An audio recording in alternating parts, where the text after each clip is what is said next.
Ya estamos. Buenas tardes. Junto con saludar, esperar que se encuentren bien en sus casas, que este fin de semana y la semana anterior haya sido una semana sin novedad y sin ningún inconveniente para todos y todas ustedes. El día de hoy nosotros vamos a ir trabajando con lo que es la Primera Guerra Mundial, que es este tema que nos había quedado pendiente la semana pasada, ¿ya? La imagen que ustedes están viendo corresponde a una escena de la película 1917, que se estrenó el año pasado, que es muy buena, si es que la quieren ver, que es sobre la Primera Guerra Mundial. En específico nos muestra más la cara, perdón, de cómo era la batalla en lo que era la guerra de trincheras. La película está hecha como una toma continua, desde que se le da la orden a un grupo de soldados que tienen que llevar un mensaje, hasta que finalmente entregan este mensaje. Así que es bien buena, es dinámica. Estuvo súper poco tiempo en la cartelera, pero de más que si la buscan por internet la encuentran, ¿ya? Así que vamos a comenzar con lo que es la Primera Guerra Mundial. Si quieren hacer alguna consulta entre medio, solamente activen su audio o lo pueden escribir por el chat, ¿ya? Siempre estoy mirando el chat, así que no hay ningún problema. Espero que se escuche y se vea bien. Lo que me han dicho hasta ahora se escucha y se está viendo. Así que comenzamos. Ya. Cuando nosotros hablamos de... voy a abrir esto, aunque se me ve raro la pantalla. Dame un segundo. Ya, ahora sí. Cuando nosotros hablamos de la Primera Guerra Mundial, en primer lugar lo que tenemos que comprender es qué es lo que sucedió antes de que se llegara a la guerra. Y este periodo que está antes de que empezara ya el conflicto, que estallara empezaran los enfrentamientos, es un periodo que se conoce con el nombre de paz armada, que como ustedes están viendo va del año 1871 aproximadamente a 1914. Antes de que empezara la guerra, existía, como habíamos conversado en una de las clases anteriores, una sensación de optimismo en la raza humana. Se veía que todo lo que nosotros estábamos haciendo iba hacia el progreso, avances culturales, tecnológicos. Todos los días habían descubrimientos nuevos, se inventaban objetos nuevos, y en general había una mirada muy optimista de lo que era la sociedad y de nuestro futuro.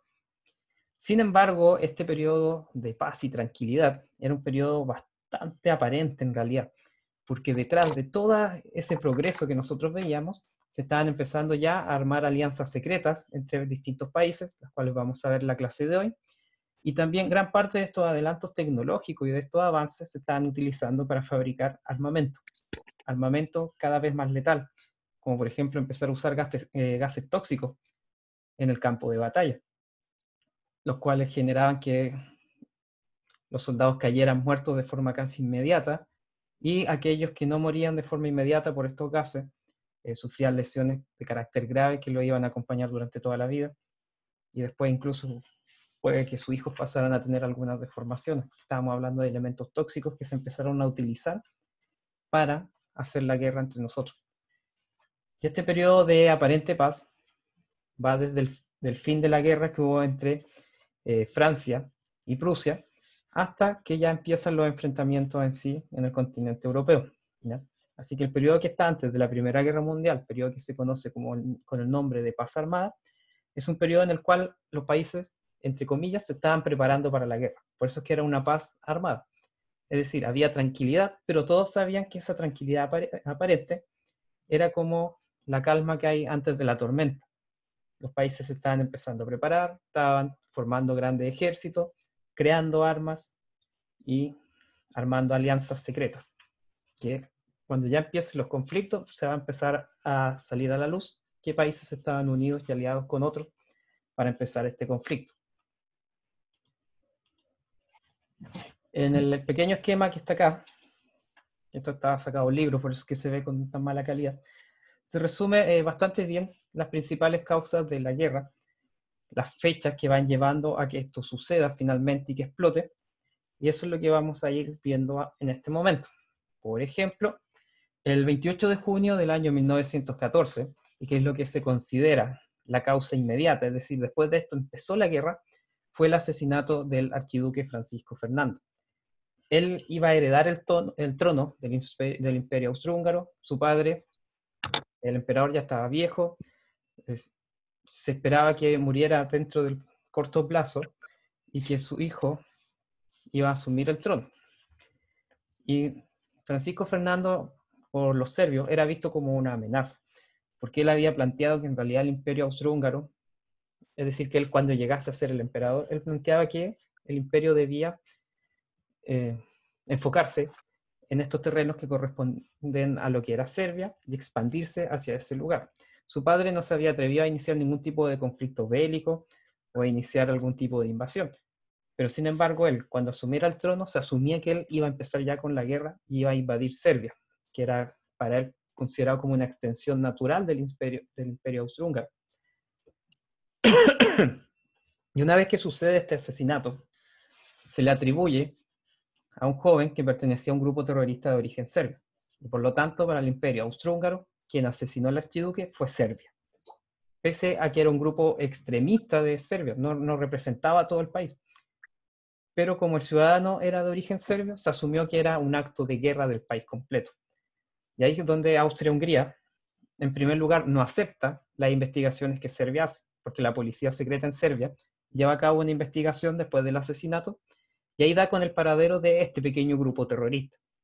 Pero de acuerdo al imperio austrohúngaro, en realidad no había sido un grupo terrorista aislado, sino que para Austria-Hungría había sido casi una política de Estado de Serbia asesinar al archiduque.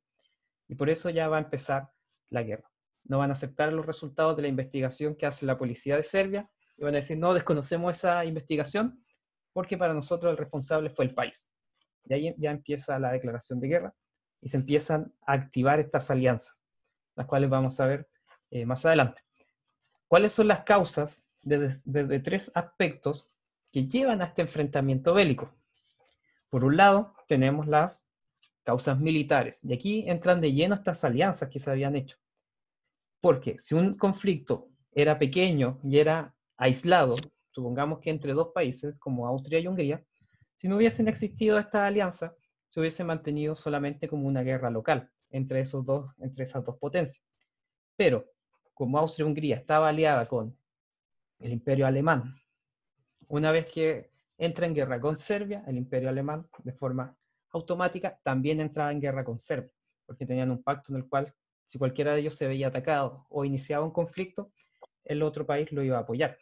Y eso va a llevar a que también se vayan activando alianzas por el otro lado. Que Serbia, por ejemplo, tenía un pacto también de protección con Rusia, y cuando entra en guerra Alemania, también entra en Rusia, y así se va desencadenando, y toda Europa se mete dentro de este conflicto. Vamos a ir viendo las alianzas, cómo se formaron y qué países las formaban. Ahora estamos haciendo la introducción a este conflicto. También estaban las causas de índole político. Para muchos países era necesaria la guerra. Por ejemplo, Alemania consideraba que necesitaba extender su frontera, porque ya no daba abasto, que es similar a lo que va a decir la Segunda Guerra Mundial, pero en la Primera Guerra Mundial el Imperio Alemán también consideraba que su imperio necesitaba expandirse y llegar a más rincones del planeta, acaparar mayores materias primas y tener mayor población también para poder venderles todo lo que ellos van a producir. Y muchos países también querían expandir sus fronteras dentro de Europa. Por ejemplo, Alemania reclamaba que habían ciertos territorios que compartía con Francia, que en realidad pertenecían más a Alemania que Francia, y consideraban que era justo que ellos los ocuparan. Así que ya van a empezar los problemas territoriales limítrofes y van a aprovechar este conflicto que va a escalar para aprovecharse de lo que ellos consideraban los países que consideraban que les pertenecía. Y en tercer lugar está el punto de vista económico. Todos estos grandes imperios, el imperio alemán, el imperio inglés, francés, querían convertirse en el principal polo industrial del planeta. Hasta el día de hoy, la principal potencia industrial después de China es Alemania. De hecho, Alemania es el corazón económico e industrial de toda Europa. Pero en esta época, Alemania estaba más o menos en igualdad de condiciones en cuanto a su potencial industrial con Reino Unido y con Francia. Y ellos querían pelearse quién iba a ser el que iba a estar por sobre los demás países y que iba a tener la industria predominante en el resto del planeta. Porque la ventaja de la producción industrial, y que ustedes lo pueden ver con los países desarrollados el día de hoy, es que lo que ellos producen tiene un valor agregado superior. Por lo tanto, lo que produce, por ejemplo, Japón el día de hoy es muchísimo más caro y por lo tanto obtiene mayores ganancias de lo que vende, a diferencia de lo que Chile exporta. Nuestro país exporta principalmente cobre y otros tipos de materias primas. También se exporta vino, que tiene un valor agregado muy bajo, la celulosa, que es un producto que se utiliza para fabricar otro. Pero en cambio los países industrializados agarran todas estas materias primas y producen bienes que son muchísimo más caros y por lo tanto que obtienen mayor ganancia y con eso mayor ingreso y con eso la población de ese país también obtiene mejores salarios y mejores condiciones de vida. Por lo tanto, para ellos, ser la potencia industrial de toda Europa era fundamental. Y si para lograr esa preponderancia había que invadir y acabar con la industria de los otros países, estaban dispuestos a hacerlo. Así que ahí tenemos las tres causas que llevan al desarrollo de esta guerra. Si bien el asesinato fue lo que detona la guerra, detrás ya había un montón de cosas que iban empujando a un conflicto. Solamente faltaba, como se dice, la chispa que iniciara este fuego. La benzina ya está, así que solamente faltaba algo que gatillara esta guerra, que fue el asesinato del archiduque. Siguiendo con otros problemas que habían previos a la guerra, está el problema de la zona de los Balcanes. En el mapa que ustedes están viendo acá, la zona de los Balcanes corresponde a lo que está de Grecia hacia la parte de Europa. Esa es la zona de los Balcanes. ¿Cuál es el problema que había ahí? Durante mucho tiempo había existido una disputa entre el Imperio Otomano, que el día de hoy corresponde a Turquía, y Austria-Hungría. Para estas dos potencias, la zona de los Balcanes era una zona de influencia que ellos tenían. Es decir, el Imperio Austrohúngaro buscaba, de cierta forma, apoderarse de estos territorios, en primer lugar creando dependencia económica, después con relaciones políticas, tratando de usar la diplomacia, y el Imperio Turco, por su lado, también intentaba hacer lo mismo. Y como aquí estaban dividiéndose en cierta forma los territorios que ahí había, se estaba esperando un conflicto o algo externo que iniciara la guerra en estos puntos. Ni el Imperio Turco ni el Imperio Austrohúngaro querían empezar con una guerra en estos lugares. De hecho, nosotros vamos a ver más adelante que el Imperio Otomano, junto con el Imperio Austrohúngaro, en realidad van a luchar como aliados, no van a estar en contra, pero se van a dividir estos territorios cuando empiece la guerra. Es similar a lo que hizo Alemania con Rusia durante la Segunda Guerra Mundial, que deciden no atacarse entre ellos y dividen en dos Polonias. Los conflictos aquí habían surgido hace mucho tiempo atrás. De hecho, había ocurrido una guerra en el año 1912-1913 entre el Imperio Austrohúngaro y Serbia. Por lo tanto, ya existía cierta, podríamos decir, malestar entre los dos países. Era un territorio que estaba en disputa entre estas dos potencias. Y de la misma forma, faltaba que algo gatillara este conflicto. Como les decía antes, Austria-Hungría quería a Serbia, quería invadir Serbia, pero no tenía el pretexto ni la justificación para hacerlo. Es como hace unos años atrás cuando Estados Unidos invadió Irak. Estados Unidos quería invadir Irak hace mucho tiempo atrás, pero necesitaba algo que justificara su invasión, cosa que la comunidad internacional no pudiese condenar sus actos. En el caso de Irak, tocó la invención de la existencia de armas de destrucción masiva, que en ningún momento se comprobó su existencia, pero eso lo usó Estados Unidos para justificar su invasión y hacerse con el dominio de los pozos de petróleo que tenía el país. En esta época va a suceder, en la Primera Guerra Mundial, algo similar. Austria-Hungría tenía todas las ganas para invadir Serbia, pero no tenía un motivo que lo justificara y algo que la comunidad internacional no lo fuese a condenar. Y cuando les entre comillas, echa la culpa de que están detrás del asesinato del archiduque, ellos ya van a empezar el conflicto, van a empezar la guerra y van a tener el motivo que faltaba para comenzar con la incursión. Las guerras de los Balcanes que se produjeron antes de la Primera Guerra Mundial, si ustedes se dan cuenta, van a estallar en un montón de conflictos internos entre los distintos reinos y países que habían en estos territorios. También se van a producir distintas alianzas al interior de todas estas pequeñas potencias que estaban entre el Imperio Otomano y el Imperio Austrohúngaro. Por ejemplo, Serbia, Montenegro, Bulgaria y Grecia van a lograr expulsar a los turcos de estos territorios. Y de esa forma Albania se va a poder mantener de cierta forma independiente. Pero a medida que esta guerra se va desarrollando, que en el año 1912 fue uno del escenario, en el año 1913 se van a ir repartiendo los territorios. Ustedes se dan cuenta que con la división que va a haber acá entre medio, vamos a ver que los territorios que se fueron quitando a los turcos, en realidad no se van a entregar a los países que pertenecían, sino que se los va a anexar, por ejemplo, Bulgaria o Serbia. Y ahí ya van a empezar los conflictos con Austria-Hungría, que también quería que hubiese cierta independencia de los demás países. Y Serbia también tenía pretensiones territoriales, por lo tanto representaba una amenaza para Austria-Hungría. De hecho, la prensa en esta época, ustedes se dan cuenta, esto fue publicado en una revista en Inglaterra, se colocaba a los Balcanes como una especie de caldero que estaba hirviendo y estaban adentro todos los otros demás países de Europa.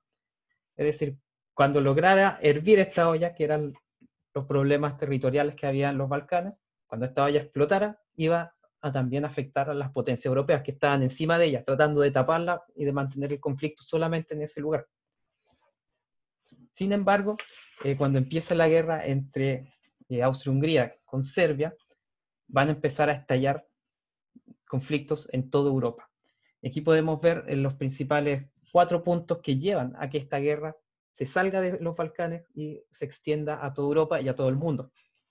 Porque igual van a haber conflictos de la Primera Guerra Mundial en distintos lugares del planeta, por la gran extensión que tenían los imperios. De hecho, una de las principales batallas navales que se pelean durante la Primera Guerra Mundial se pelean en las costas de Chile, que es cuando se enfrenta una escuadra alemana con una escuadra británica en las costas de Coronel, acá cerca de Concepción. Esa es una de las primeras batallas que se producen navales de la Primera Guerra Mundial. Y nos demuestra la extensión mundial que tiene este conflicto. Las principales 4 razones que llevan a que esto se extienda por toda Europa y por todo el mundo son, en primer lugar, este gran sistema de alianzas que había. Es como si yo con mi amigo hiciera un pacto de que si alguien se pelea con nosotros, nosotros igual nos peleamos con él. Y así se van a empezar a armar estas peleas más grandes y al final estaba todo el curso peleándose, por ejemplo. Debido a que todos estaban aliados con otro amigo, iban a ir en apoyo de los demás. La rivalidad colonial en África y el Lejano Oriente, los imperios alemanes, el imperio francés, el imperio inglés, se estaban repartiendo África y parte de Asia, y por lo tanto había una pelea entre ellos por los territorios que estaban todavía sin colonizar de África y algunas islas de Asia. Por lo tanto, esta guerra se extiende por todo el planeta porque también Alemania, Inglaterra, Francia y las demás potencias europeas tenían colonias repartidas por todo el mundo. Por ejemplo, hasta el día de hoy, Inglaterra mantiene dominios en América, tiene varias islas en el Caribe, y aparte las islas Falkland que están frente a Argentina, o Islas Malvinas como le llaman los argentinos. Es un territorio que es inglés, pero si ustedes ven la lejanía que tiene con Londres, que es la capital de Inglaterra, se dan cuenta que en realidad quizás las Malvinas deberían ser islas independientes o pertenecer quizás a Argentina, que está muchísimo más cerca. También Francia, hasta el día de hoy, mantiene territorios en América. Tiene algunas islas en el Caribe y también la Guyana francesa, que es este país pequeñito que está encima de Brasil, que se considera como territorio francés. Y Inglaterra también tiene unas islas pequeñas entre medio, cerca de la India. Por lo tanto, todavía mantiene cierta extensión territorial por todo el planeta. Y en esa época estaba mucho más marcada esa diferencia. Las potencias europeas consideraban que el resto del mundo era un lugar que no era civilizado. Por lo tanto, ellos tenían el deber de ir y conquistarlo. Sudáfrica va a estar bajo el dominio inglés por muchísimo tiempo.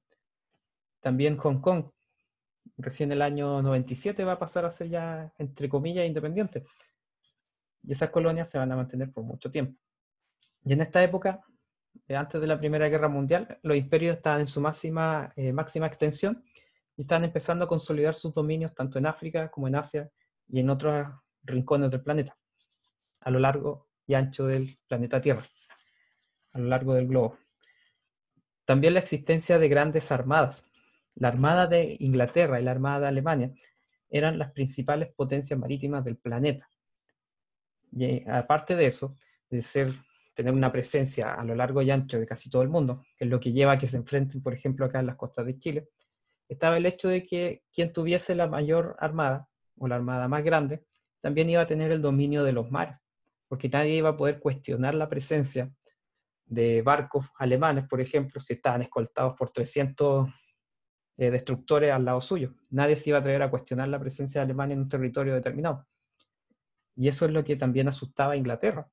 Si seguía creciendo la armada alemana, iba a llegar un punto en el cual ellos ya no iban a poder hacer contrapeso, y iban a tener que acatar lo que Alemania ordenara. E Inglaterra no estaba dispuesto a eso, a perder en cierta forma su independencia. Y también relacionado con eso estaba la rivalidad económica entre Gran Bretaña y Alemania, que en esta época eran las principales potencias industriales del planeta. Y toda potencia industrial necesita recursos y materias primas para funcionar. En esta época, para obtener estos recursos, para obtener estas materias primas, las potencias europeas colonizaban, es decir, ocupaban territorios en África, en Asia, en distintos lados. El día de hoy, ¿cómo lo hacen los países industrializados para poder obtener estas materias primas? A través del intercambio comercial. Pero hace 100 años atrás no existía esa idea del intercambio comercial ni del libre mercado, sino que se consideraba que se debía conquistar el territorio para poder sacar de esa forma los recursos naturales. El día de hoy se utiliza una herramienta más práctica y que a la larga cuesta muchísimo menos que mantener colonias, que es intercambiar comercialmente. ¿No? Pero en esta época no existía esa posibilidad todavía. Y estas tensiones, que ya se sentían desde finales del siglo XIX, van a ir configurando distintas alianzas. Por un lado, vamos a tener la Triple Alianza, donde va a estar Alemania, el Imperio Austrohúngaro e Italia. Y por el otro lado va a estar la Triple Entente, donde estaba Francia, Rusia y Gran Bretaña. Y dentro de también esta Triple Entente va a estar Serbia. Por eso es que una vez que comienza los enfrentamientos bélicos, es que se empiezan a sumar cada vez más países. De hecho, más adelante vamos a ir viendo cómo van explotando estas alianzas. ¿Cuáles son las razones que tenían las potencias europeas para aliarse? En primer lugar, el Imperio Austrohúngaro tenía miedo, entre comillas miedo, del nacionalismo serbio. ¿Qué significa esto? Serbia quería ser un país independiente, no quería que nadie se intrometiera en sus asuntos, y aparte quería extenderse territorialmente para poder tener una independencia económica. Es decir, necesitaba acceso a recursos y materias primas, y para eso también necesitaba expandir sus fronteras. Y eso asustaba a Austria-Hungría. Ellos eran sus vecinos y veían que esas pretensiones territoriales, por ejemplo, tarde o temprano los iban a terminar afectando a ellos. Y por eso es que en Austria-Hungría estaba dando vueltas también la idea de empezar una guerra preventiva. Es decir, mejor empecemos la guerra ahora que yo estoy en buenas condiciones, que quizás en 10 años más, que es cuando el conflicto ya no se va a poder resolver de forma diplomática. En segundo lugar, también al Imperio Austrohúngaro le asustaba la idea de que Serbia tuviese esta alianza con Rusia, porque para el Imperio Austrohúngaro eso significaba que Rusia tenía pretensiones también económicas de estos territorios. Si Rusia apoyaba a Serbia, era porque tenía intereses comerciales también. Y eso significaba una amenaza. Quizás Serbia por sí solo podía ser derrotado por Austria-Hungría, pero Serbia, aliado con el Imperio Ruso, ahí estábamos hablando de palabras mayores. Como si el día de hoy quizás Chile iniciara una guerra con Argentina, puede que se gane esa guerra, pero si Argentina tiene como aliado a China, por ejemplo, probablemente a nuestro país jamás se le pasaría por la cabeza la idea de iniciar un conflicto. Aquí pasaba algo similar. Como Austria-Hungría veía que Serbia tenía un aliado tan poderoso, ellos estaban tratando de dilatar lo máximo posible el conflicto, para tratar de armarse con algún aliado también que fuese poderoso. Y lo van a lograr, van a tener de aliado al Imperio Alemán. En tercer lugar, y esto ya lo habíamos comentado, la fotografía que aparece ahí es de la Armada Alemana. La calidad de la imagen es malísima, pero es porque la fotografía es muy antigua y tenemos que considerar que las máquinas que existían en esa época eran las primeras que se habían inventado, así que con suerte lograban reflejar algo de luz para poder sacar esta impresión de la imagen. Pero lo que ustedes pueden ver son cientos de buques de guerra que están ordenados en filas, listos para zarpar a donde el Imperio Alemán lo estimase conveniente. Y eso era una gran amenaza para la preponderancia naval que siempre había tenido Inglaterra. También en cuarto lugar estaba la amenaza que se veía del Kaiser Guillermo II. El resto de las potencias europeas lo personificaban. Por ejemplo, en la prensa de la época aparecía personificado comiéndose un planeta. Es decir, para el resto de Europa lo veían como que él tarde o temprano iba a querer apoderarse de todo el territorio europeo y, por qué no, de todo el planeta. Y las pretensiones territoriales alemanas no van a descansar solamente en la Primera Guerra Mundial. En la Segunda Guerra Mundial van a revivir y va a ser parte fundamental de las políticas del Tercer Reich, que va a estar a cargo de Hitler. Que eso lo vamos a ver también en clases más adelante. Así que se veía a Alemania como una amenaza. ¿Y cómo podemos hacer frente a una amenaza mayor? Juntándonos con otras potencias. Quizá un solo país no puede hacerle frente al Imperio Alemán, pero sí puede Inglaterra junto con Francia, y más tarde incluso va a estar Estados Unidos dentro del conflicto. Todo este clima de tensión necesitaba algo para que empezara, y ese va a ser el asesinato del archiduque. En el pequeño mapa que aparece abajo se ven cómo están relacionados los países que estaban aliados. Por ejemplo, cuando Austria-Hungría empieza su enfrentamiento con Serbia, eso genera que Rusia le declare la guerra al Imperio Austrohúngaro. Cuando Rusia le declara la guerra al Imperio Austrohúngaro, el Imperio Alemán va a responder y le va a declarar la guerra a Rusia. Y como Rusia con el Reino Unido tenían un pacto de alianza y de protección, el Reino Unido le declara la guerra a Alemania. Como el Reino Unido le declara la guerra a Alemania, Italia entra en el conflicto, quien también estaba aliado con Alemania, y le declara la guerra al Reino Unido. Y cuando eso sucede, Francia también le declara la guerra a Alemania, Italia y Austria-Hungría. Y ahí ya el conflicto se activa y comienza de lleno en Europa. Rusia, por ejemplo, va a empezar ya a movilizar a su ejército. Cuando Alemania ve que se empieza a movilizar a su ejército, Rusia también empieza a mover el suyo. Acuérdense que durante todos estos conflictos y antes de que empezaran, tienen que imaginarse que todos los países tienen espías dando vueltas. Nuestro país también, hasta el día de hoy, tiene espías dando vueltas en otros países, que van sacando información y permite saber de estas cosas. Por ejemplo, cuando Rusia empieza a mover sus tropas, Alemania también lo hace. O el día de hoy, cuando la OTAN empieza a mover sus tropas, también China y Rusia empiezan a movilizarlas. Es un juego de ir mostrando el poder. El apoyo alemán también a Austria va a ser fundamental porque eso va a permitir que Austria-Hungría se atreva a iniciar el conflicto y va a empezar la movilización. Cuando hablamos de movilización, quiere decir de empezar a mover el ejército, empezar a mover la industria.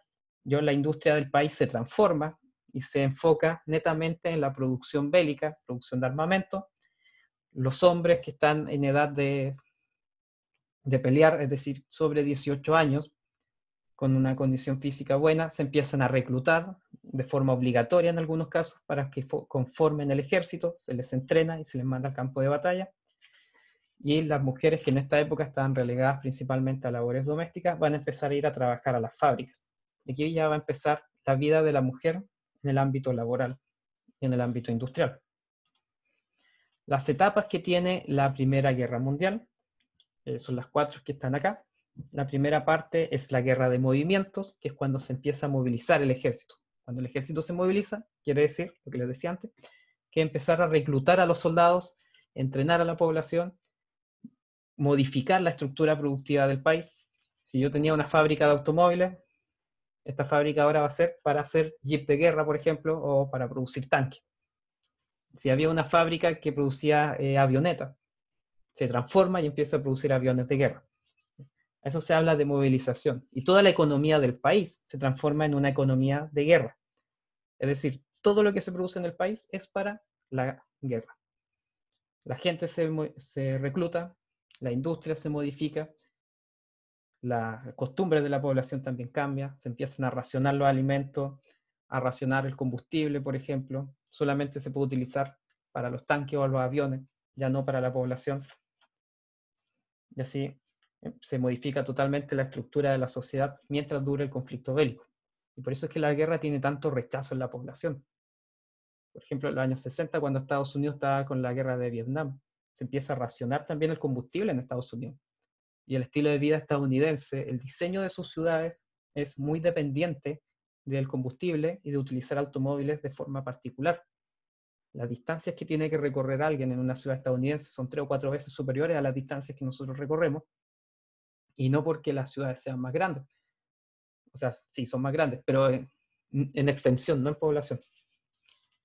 ¿Por qué Rusia firmó un tratado con Alemania para la Segunda Guerra Mundial si en la primera era de la otra alianza? ¿Por qué? Porque Rusia en la Segunda Guerra Mundial, ahora nos saltamos, Stalin no estaba preparado para una guerra con Alemania. ¿Y de qué forma podía ganar tiempo él firmando un pacto de no agresión? Una vez que firma este pacto de no agresión Stalin con Hitler, que va a durar un par de meses, le da el tiempo suficiente a la Unión Soviética para movilizar a su ejército y transformar su industria y prepararse para la guerra. Ellos sabían que la guerra con Alemania era inevitable, pero si podían extenderla, es decir, que ojalá empezara lo más lejano posible, permitía que la Unión Soviética se preparara mejor. Por eso es que decidieron firmar ese pacto de no agredirse, porque Rusia no estaba preparada para una guerra en ese momento, y así puede ganar algo de tiempo, pese a que un par de años atrás habían sido enemigos. ¿Ya? Ellos sabían que se iban a enfrentar, pero ojalá que lo hicieran no de forma inmediata. Por eso es que firman este pacto. Después pasamos a la segunda fase de la guerra, que se conoce como la guerra de trincheras, o también como guerra de posiciones, lo pueden encontrar en los distintos libros de historia, en el cual aquí va a predominar la superioridad bélica que tenía Alemania sobre Francia y Bélgica. También Alemania va a empezar a ganar territorios que había estado peleando con Rusia, pero esta época en general se caracteriza por la construcción de trincheras, que las vamos a explicar con más detalle ahora más adelante. El año 1917 empiezan a haber ya problemas, empieza a surgir huelgas, por ejemplo en Francia, la gente ya no quería ir a la guerra, se empiezan a rebelar, empiezan a desertar, es decir, soldados que abandonan las armas, se amotinan, es decir, que actúan en contra de sus oficiales o de sus superiores, soldados que no querían cruzar al campo de batalla. Durante la época de la guerra de trincheras, vamos a ver un video cortito, si ustedes salían de las trincheras y cruzaban este alambre de púa que los protegía a ustedes, probablemente iban a morir.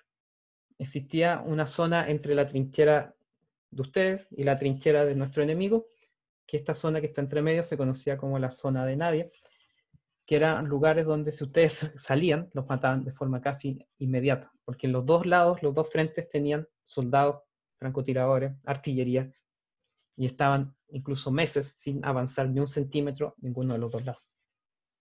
Y finalmente la guerra que llega en 1918, cuando Alemania firma el armisticio, y ya el próximo año, en 1919, firma el Tratado de Versalles, que ya es la rendición incondicional. En 1918 se firma un tratado de paz, es decir, cuando se depone la guerra, pero no se firma el tratado definitivo, que va a ser el año siguiente, el Tratado de Versalles. Ahora vamos a ir viendo esta etapa. La guerra de movimientos, como ustedes ven en la imagen, se caracteriza por lo que ya hemos dicho, que es empezar a movilizar al ejército, empezar a crearlo, entrenar a los soldados, cambiar la estructura de la industria. Y lo que ustedes están viendo acá adelante, esto corresponde a un mapa de carácter táctico. Si lo miran, quizás en primera instancia no se entienda mucho, pero este mapa que ustedes están viendo corresponde al plan Chiffen, perdón, que era un plan que tenía el Imperio Alemán para conquistar Francia, Bélgica. Este plan se caracterizaba por una movilización rápida de soldados y además se caracterizaba por también evadir las principales fortificaciones que tenía Francia. Si ustedes se dan cuenta, para invadir Francia, Alemania no ataca de manera frontal a Francia, sino que primero entra por Bélgica, se da la vuelta y de ahí ingresa a Francia. ¿Por qué no la ataca de forma directa? Porque la frontera entre Francia y Alemania estaba fortificada. Es decir, los principales fuertes que tenía Francia los tenía en su frontera con Alemania. Y como Bélgica era un país amistoso para Francia, no tenían mayores fortificaciones en esa frontera. Y por eso es que Alemania quería aprovechar esa desventaja táctica que tenía Alemania por ese lado para ingresar al país. Pero esto trajo un problema. Lo que hizo Alemania fue mover a más de 1,5 millones de soldados, los movió hacia este frente, hacia Bélgica y después para pasar a Francia. Pero eso significó que dejó un contingente mucho menor, aproximadamente 500,000 de soldados, los dejó al lado de Rusia. Por lo tanto, Rusia no se encontró con tanta resistencia. Pero paradójicamente, en el frente que tuvo mayor éxito Alemania en esta fase de la guerra fue en el frente oriental, es decir, en el frente que daba hacia el lado de Rusia. Pese a que tenían pocos soldados, los soldados alemanes estaban mejor preparados y mejor entrenados que los soldados rusos. Además, Rusia en esta época no era una potencia industrial, sino que era un país principalmente agrícola. Por lo tanto, no tenía una industria bélica tan desarrollada como Alemania, sino que era principalmente un país dedicado a la agricultura. De hecho, en la Primera Guerra Mundial, si ustedes buscan fotografías, si buscan videos también, se van a dar cuenta que gran parte del ejército ruso de esa época todavía utilizaba caballería, es decir, soldado a caballo. En cambio, Alemania ya estaba empezando a utilizar los primeros tanques. Entonces, claramente existía una gran diferencia en cuanto a la capacidad bélica de los dos países. Un tanque versus un caballo, claramente sabemos quién es el que va a salir vencedor de ese enfrentamiento. Pese a todo eso, finalmente Rusia va a poder defenderse, pero su principal aliado no va a ser su capacidad de armamento ni su población, va a ser el invierno.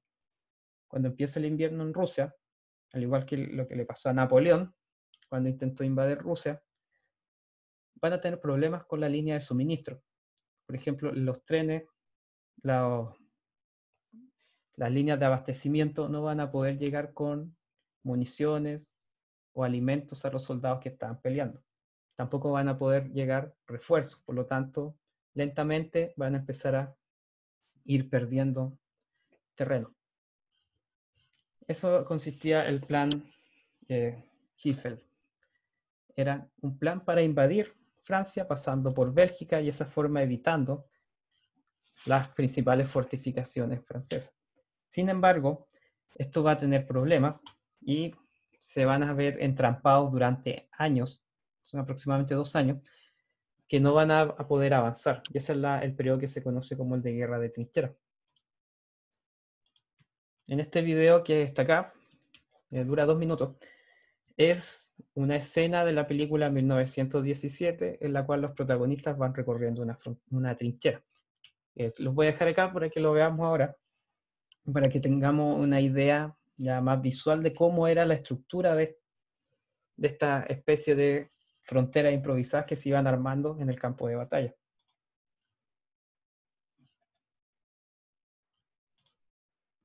Bueno, si ustedes se dan cuenta, la estructura que tenía estas trincheras y la zona que había entre ellas, la llamada Tierra de Nadie, que era el terreno que estaba entre la trinchera aliada y la trinchera enemiga, eran zonas en las cuales había un gran uso de artillería y también, como ustedes veían en las imágenes, eran lugares que estaban plagados de cadáveres.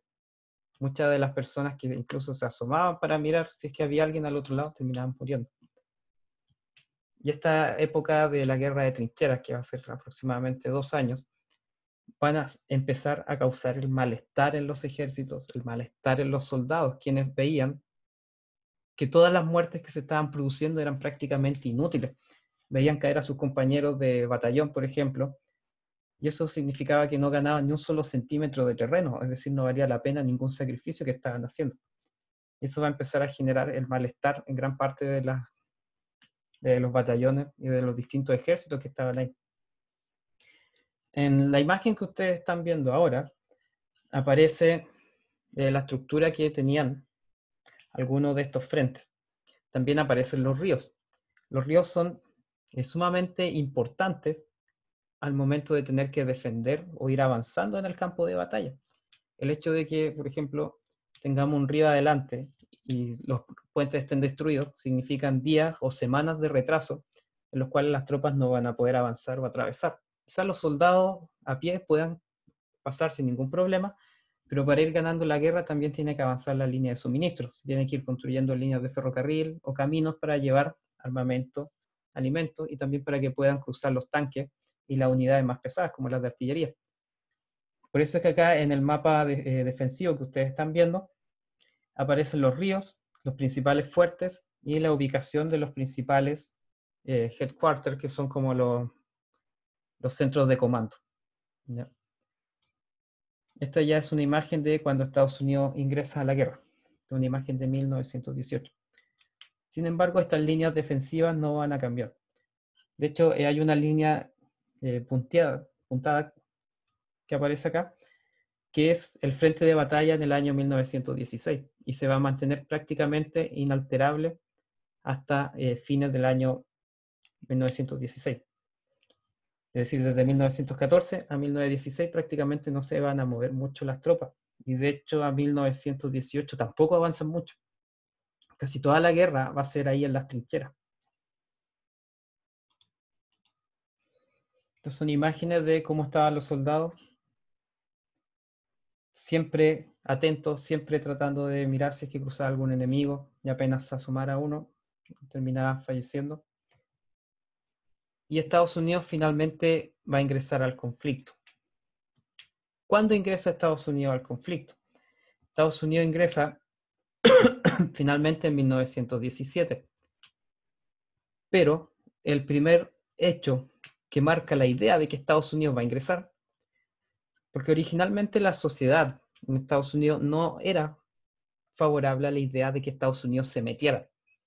Lo que decía Estados Unidos, la mayoría de su población pensaba, esto es un problema que no nos corresponde, está sucediendo en otro continente, es problema de los europeos. Pero, sin embargo, en el año 1915, un submarino alemán va a hundir al transatlántico Lusitania, que es el que ustedes están viendo en ese dibujo. Cuando se hunde el Lusitania, que era un barco que llevaba principalmente ciudadanos estadounidenses, empieza a pasar la idea ya en el Congreso y en la población de Estados Unidos de que es necesaria la intervención en la guerra. Sin embargo, se logra una salida diplomática con el compromiso de que Alemania no va a hundir más barcos mercantes ni de pasajeros, pero Alemania no va a respetar el compromiso que hace y Estados Unidos finalmente en 1917 el Congreso de Estados Unidos le declara la guerra a Alemania y con eso entra de lleno en el conflicto.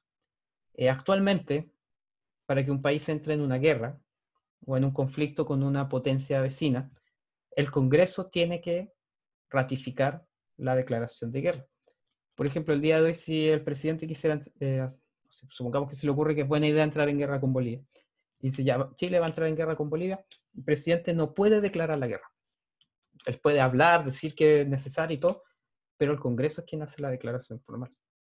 ¿Y por qué se hace eso? Para velar de que una medida tan drástica y que va a tener consecuencias negativas sí o sí para el país, aunque se gane la guerra, tiene que ser tomada por el Congreso, porque el Congreso tiene una distribución en la cual, por ejemplo, hay mitades de diputados de un lado, otra mitad de otro lado, y una declaración de guerra tiene que ser del consenso de toda la población. Por eso es que no se deja en solado manos del presidente, sino que se le deja en manos al Congreso, para que sea una medida de carácter transversal y pensada por toda la sociedad y, claro, siempre pensada en el beneficio del país, porque una guerra sí o sí tiene consecuencias negativas. Finalmente ya la guerra se va diluyendo, se empieza a notar claramente una derrota de Alemania y sus aliados, y en noviembre de 1918 se firma el armisticio, que es dejar de lado las armas. Es un tratado, pero el tratado de paz se va a firmar ya en Versalles al año siguiente. ¿Cuáles son las condiciones que establece el Tratado de Versalles? Son las que están acá, las vamos a ir viendo una por una. En primer lugar, se establece que es necesario un organismo de carácter internacional que se encargue de resolver los problemas que existen entre las diferentes países, para de esa forma evitar un enfrentamiento. Y se crea la Sociedad de las Naciones. El día de hoy ya no existe la Sociedad de las Naciones, pero la ONU tiene las funciones que se estimaba que debía tener esta sociedad, ¿ya? Que era un lugar en el cual se reunían representantes de todos los países del planeta, donde se podía lograr llegar al acuerdo de forma pacífica y solucionar los problemas también mediante el diálogo y la diplomacia.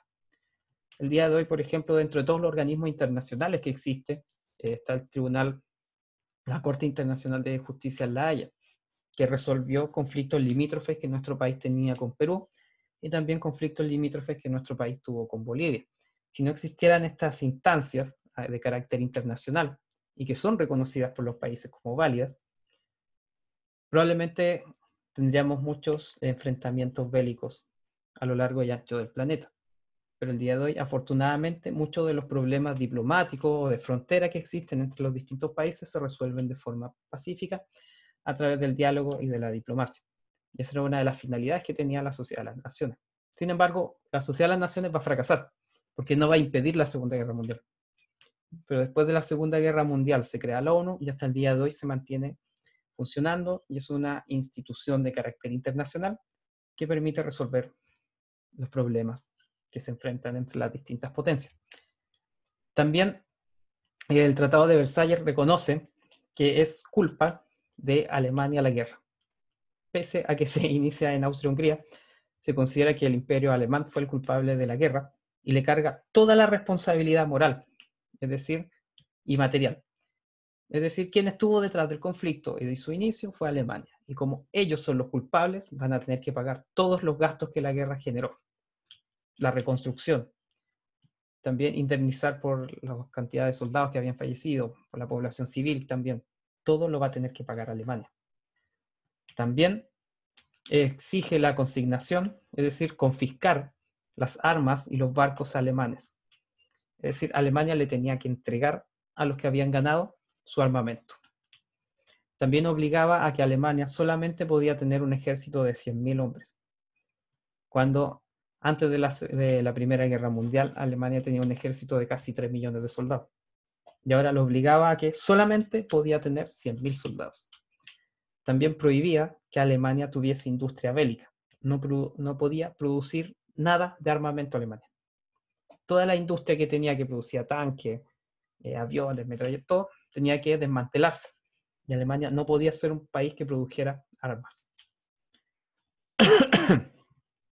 También zonas que había ocupado Alemania, las zonas de Alsacia y Lorena, zonas que son muy ricas en minas de carbón, fueron asignadas al territorio francés. Se le entregaron a Francia como, entre comillas, como un premio por haber ganado la guerra.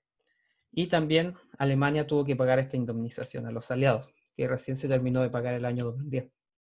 Estuvo pagando de 1919 hasta el 2010, es decir, 90 años. Y pese a todo eso, Alemania es un país sumamente desarrollado el día de hoy. ¿Qué consecuencias tiene la Primera Guerra Mundial?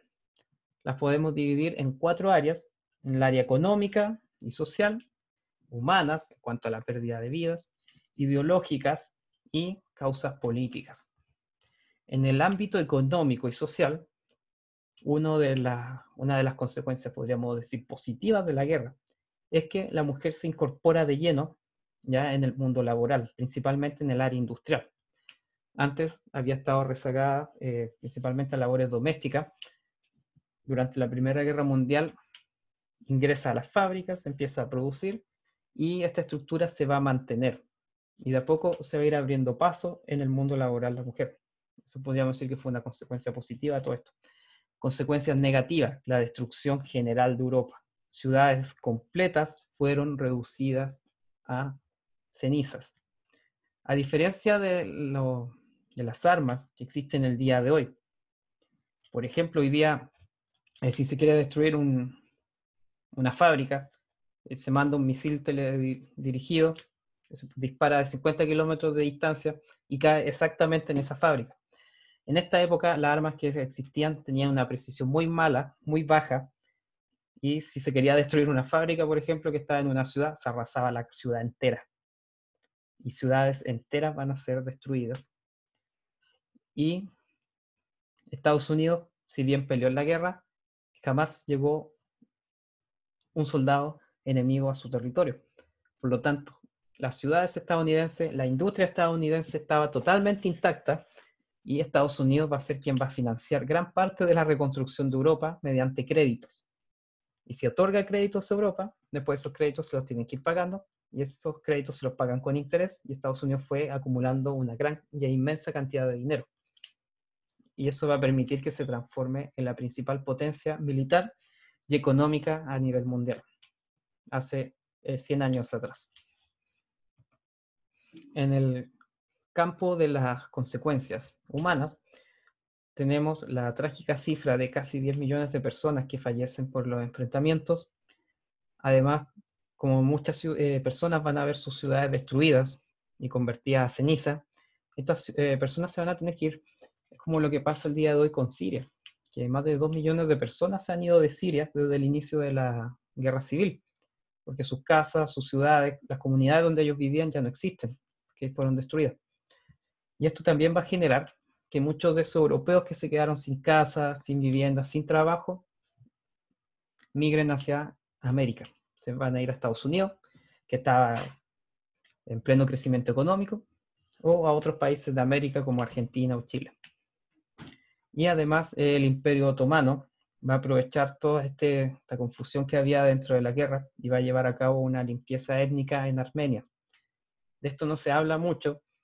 De hecho, si ustedes lo buscan en la historia, de acuerdo a Turquía, eso nunca pasó, pero todos los registros, los datos nos muestran que el Imperio Otomano fue responsable de la muerte de más de 1,5 millones de ciudadanos armenios durante el conflicto de la Primera Guerra Mundial.